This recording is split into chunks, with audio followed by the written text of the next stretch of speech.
Par exemple, le voyage va soit resserrer les liens ou faire complètement Mmh. exploser un couple. On a rencontré des gens, leur couple tenait depuis 4 ans et au final, au bout de 3, 4 mois de voyage, il y a une séparation. Mmh. Mais à l'inverse, il y a des gens qui se sont rencontrés en voyage et au final, ça a matché direct et aujourd'hui, ça fait 2, 3 ans qu'ils sont ensemble et ils ont une vision différente de ce que leur expérience de qu'ils avaient eu avec une autre personne avant. Mais pareil aussi par rapport au fait de bosser tous les deux. Et en fait, toutes ces choses-là, bah, on a envie de le partager, on a envie d'expliquer aussi le pourquoi du comment. Bah, à des moments, ça peut passer, à des moments, ça passe Mmh. plus du tout. Et puis essayer de répondre avec notre propre expérience. C'est pas parce que tu pars en voyage en couple que faut avoir peur Tout. sur le fait de bah, le voyage peut casser mon couple. Oui, ça peut, mais faut pas avoir peur pour autant. Et c'est là où, du coup, nous, on veut donner aussi notre petite touche pour bah, expliquer des situations et donner le ressenti qu'on a par rapport à ça, afin que bah, ça puisse peut-être t'aider ou te dire oh, bah tiens, j'avais vu cette vidéo-là et je suis dans cette situation-là, et ça va peut-être te donner des idées pour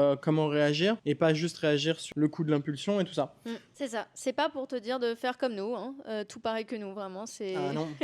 c'est voir où nous, on s'est planté, peut-être te donner le raccourci qui va te faire éviter ça, parce que si tu sais identifier le problème avant qu'il se produise ou commencer à voir quelques signes, peut-être que tu peux arriver à prendre un peu de recul tout de suite pour voir la meilleure issue de cette situation. Voilà, c'est en gros, c'est ce qu'on veut faire avec Savibre.